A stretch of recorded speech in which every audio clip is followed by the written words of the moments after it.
Vous ne le savez peut-être pas, mais les projets structurants en cours de réalisation au Cameroun coûtent 6 fois plus cher que des projets similaires exécutés dans d'autres pays africains, à l'instar du Maroc, la Côte d'Ivoire ou encore l'Éthiopie. Le rapport de la Banque mondiale sur les dépenses publiques au Cameroun est révélateur des pratiques de corruption et des surfacturations qui laissent entrevoir des dysfonctionnements dans les passations de marché et leur exécution au Cameroun. Warren Zede et Jean-Paul Chouniat.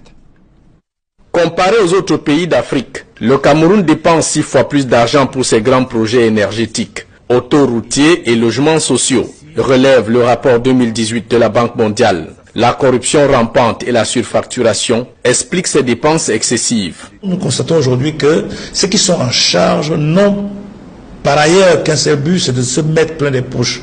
C'est-à-dire que l'enrichissement illicite est devenu pour nous quelque chose qui gouverne nos vies au jour le jour.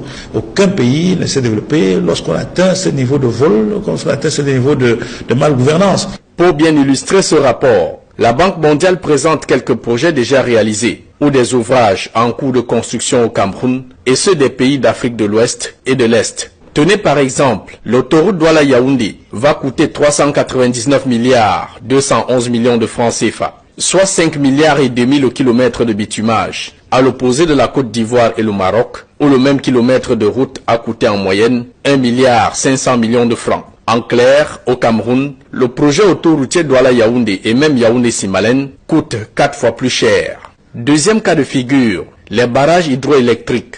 Menvelo au Cameroun est en passe d'engloutir 547 milliards 500 millions de francs. Pourtant, le barrage de Kaleta en Guinée-Conakry a valu 1 milliard 10 millions de francs.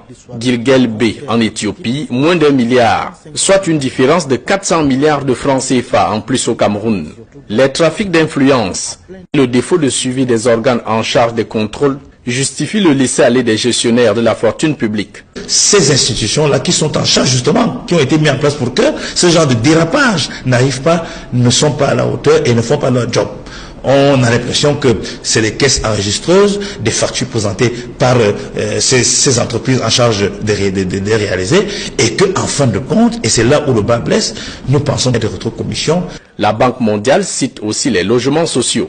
Sur financement extérieur, un appartement clé en main revient à 18 millions de francs. Et sur fonds propres de l'État du Cameroun, 32 800 000 francs CFA. En plus de ces coûts très élevés dans son rapport, la Banque mondiale mentionne surtout les lenteurs d'exécution et la prolongation des délais dans la mise en œuvre de tous ces projets, avec une inadéquation criarde entre le taux de décaissement et la durée des projets. Exemple type sur l'autoroute Douala-Yaoundé, 17% de décaissement des fonds de 2011 à 2018. Estimé à 356 milliards de francs, le barrage de Meveleu a connu une rallonge de financement de 91 milliards de francs, portant tout le projet à 547 milliards 300 millions de francs. Que voulez-vous que quelqu'un qui est au ministère, qui n'a jamais vu comment on met un barrage en place, puisse venir expliquer quels sont les tenants et les absents des délais? Alors, en revanche, si dans cette commission, dans cette gestion des projets, on associait des entreprises privées, des acteurs du secteur privé qui sont sur le terrain, je pense que l'on verrait moins ce type de pratique et que l'efficacité dans la gestion de ces projets serait beaucoup plus visible. Pour Martin Ombazing, les chantiers de la CAN 2019 retirés au Cameroun ont subi les mêmes magouilles de corruption, de marché gré à gré.